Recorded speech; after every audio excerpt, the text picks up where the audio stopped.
These are the distilled facts that can be tested. Let's look at who is the person. After incorporating the Supreme Court of Appeals finding that you must sentence today, or Friday, or whatever day, this is the person. It's 3 o'clock in the morning. Known as the fastest man without legs, Oscar Pistorius was a worldwide sensation and inspiration to many. However, this would all change in 2013 after he was charged with the shooting death of his girlfriend, Reeva Steenkamp. Let's take a journey back and find out what happened. Before we start, be sure to like, comment and subscribe.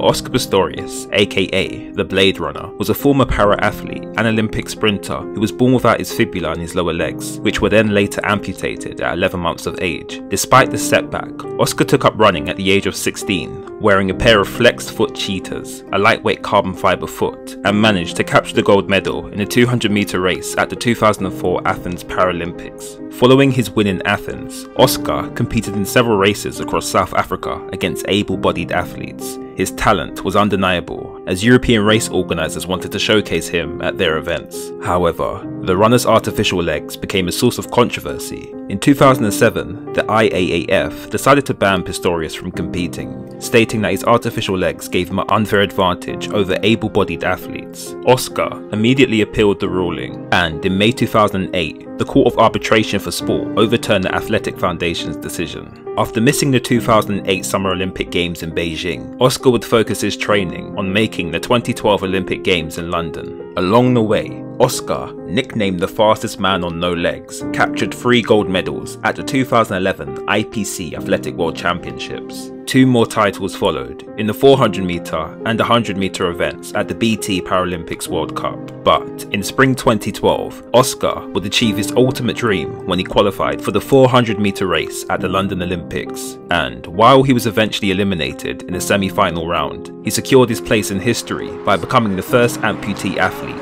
to compete in track events at the Olympics. But Pistorius is going away. He's putting distance between himself and Oliveira, and Oscar Pistorius, the greatest Paralympic athlete of all time, is going to take this gold medal. He's in a different league, and Oliveira is tying up. People are standing up, cheering, flashlights going all around the stadium, and Oscar Pistorius is the Paralympic champion of 2012 in London. Silver for Blake Leaper, bronze for David Prince.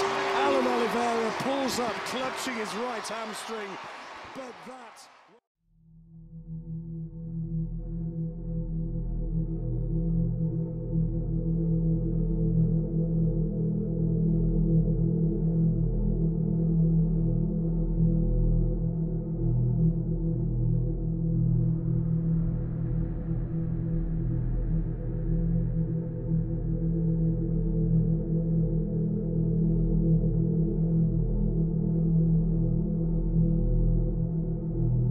The track star made headlines of a different kind in February 2013, after his girlfriend, South African model Reeva Steenkamp, was found dead at his home in Pretoria, South Africa. According to police, Steenkamp was shot and killed on the morning of February 14th, 2013, with bullet wounds to the head and 1 to the arm. Oscar was soon declared the main suspect in the case. 5 days after Reeva's death, during a hearing at the Magistrate Court in Pretoria, Oscar admitted to unintentionally shooting Steenkamp at his home on Valentine's Day. He went on to state that he had mistaken his girlfriend for an intruder and shot her through a locked bathroom door. You never wanted to shoot the intruders coming out of the door. That's correct, my lady. But we know there weren't intruders in there.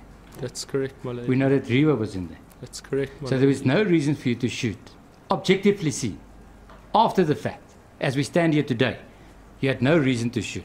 That's correct, my lady. Consequently, Oscar faced a charge of premeditated murder that would result in a mandatory life sentence in the event of a guilty verdict. On March 3rd, 2014, the trial for Oscar began In addition to being charged with premeditated murder, Oscar also faced 2 separate gun indictments from incidents unrelated to the death of his girlfriend. He pleaded not guilty to all charges. Oscar claimed that he was frightened in his home at the noise of an unknown intruder, which caused him to shoot at the bathroom door when coupled with his vulnerable state of mind without his prosthetic legs. Oscar's neighbour, Michelle Berger, testified that she heard a blood-curdling scream from a woman on the night of the murder, followed by a man yelling for help 3 times. Prosecutors within the trial accused Oscar of having argued with Reeva on the night of the murder, which is why she locked herself in the bathroom. As the trial progressed, Oscar took to the stand to defend himself.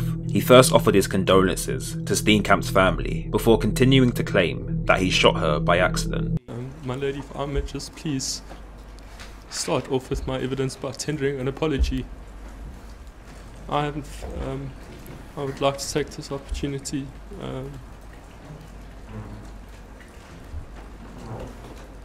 to apologise to Mrs. and Mr. Steenkamp, to Reeva's family, to those of you who knew her who are here today. I'd like to apologise and say that there's not a moment, and there hasn't been a moment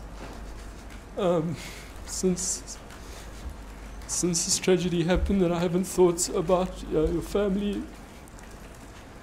I wake up every morning, you're the first people I think of, the first people I pray for. I can't imagine the pain and the sorrow and the emptiness that I've caused you and your family. I was simply trying to protect Reeva. I can promise that when she went to bed that night, she felt loved. I've tried to put my words on paper many, many times to write to you, but no words would ever suffice.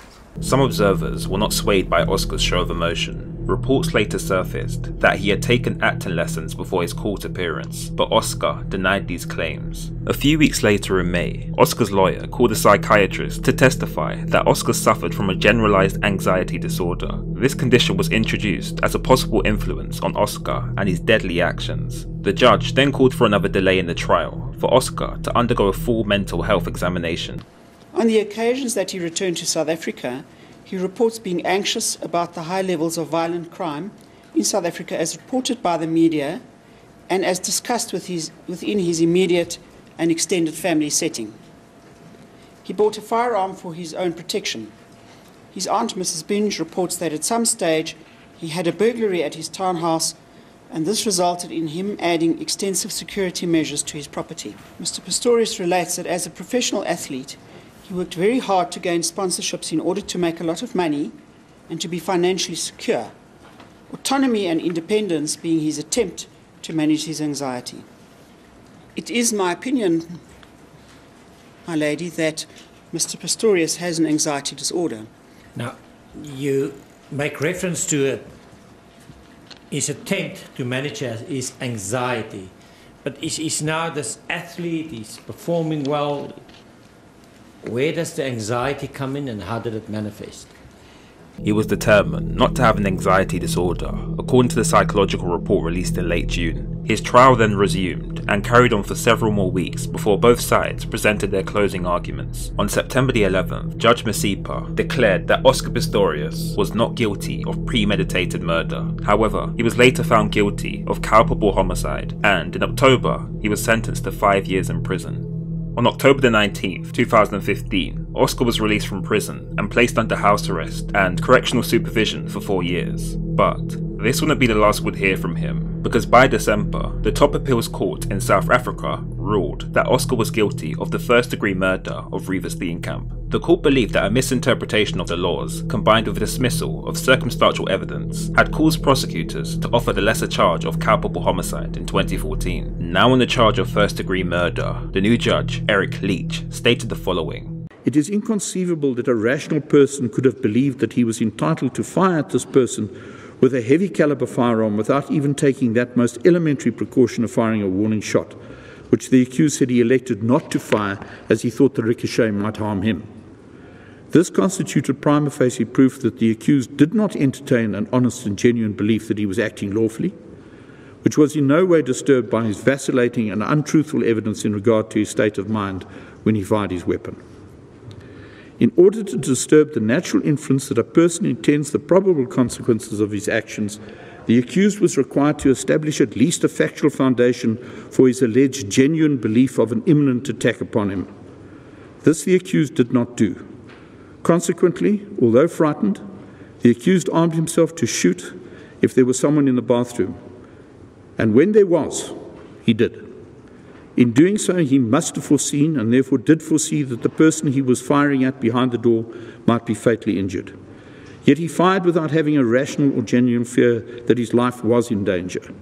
The defence of putative private or self-defence cannot be sustained, and there is no bar to a finding that he acted with dolus eventualis in courting the death of the deceased. In the result, on count 1 in the indictment, the accused ought to have been found guilty of murder on the basis that he had fired the fatal shots with criminal intent in the form of dolus eventualis. As a result of the errors of law referred to, and on a proper appraisal of the facts, he ought to have been convicted not of culpable homicide on that count, but of murder. In the interest of justice, the conviction and the sentence imposed in respect thereof must be set aside and the conviction substituted with a conviction of the correct offence. Of course, the accused has now served a portion of the sentence imposed upon him in respect of the lesser offence of culpable homicide. But the issue of what would be an appropriate sentence was not debated before this court, quite properly, particularly in the light of the Constitutional Court's judgments in Nobolisa and Bogarts, as the matter must be sent back to the trial court for sentence to be imposed afresh. In doing so, obviously, whatever punishment has already been served by the accused in respect of the incorrect conviction of culpable homicide will be taken into account. In 2016, Judge Masipa then sentenced Oscar to 6 years in prison for Steenkamp's murder. However, this sentence was then condemned by the South African National Prosecuting Authority on the grounds that it was too lenient and disproportionate to the crime. A year later, in September 2017, it was then announced that the Supreme Court of Appeal would hear the state's argument against the 6-year murder sentence, with a court date scheduled for November the 3rd. Court exercised its discretion inappropriately, that the sentence that was arrived at as a result of the misdirections which we have set out at length, and those misdirections are material. They've led to the irregularity, and the irregularity is that the court then arrived at an unjust sentence. It wasn't just the 4 shots, it wasn't just the heavy caliber or high caliber firearm with lethal ammunition. It was not knowing what threat, if any, he was faced with. He not only fired 4 shots, he not only did not offer a reasonable explanation for the reasons for his firing those shots. What he also does is, he is lucid enough to tell the court why he didn't fire a warning shot, and that he didn't fire a warning shot because he was afraid that it would ricochet. So there's all of these anomalies. It involves the brutal murder of an innocent, defenseless woman who had nowhere to hide when the shots were fired. The deceased still had a whole life ahead of her, but that was denied her by the accused in a horrific way. What perhaps makes the crime more apprehensible is that the killing of the deceased was senseless and or gratuitous. 21 days later, shortly after Lifetime aired their movie, Oscar Pistorius' Blade Runner Killer, South Africa's Supreme Court of Appeal handed down a new sentence of 13 years and 5 months in prison to the fallen sporting hero. Upon delivering the verdict, Supreme Court of Justice Willie Soretti noted that Pistorius failed to explain in multiple court hearings why he fired the fatal shots and did not generally seem remorseful. In response, the Steenkamp family lawyer said her clients feel there has been justice for Reeva and that she can now rest in peace. So, do you think the right decision was made? Did Oscar really accidentally shoot his girlfriend? Or was this a cold-blooded murder? Let me know in the comments and be sure to like, comment and subscribe. Thanks for watching.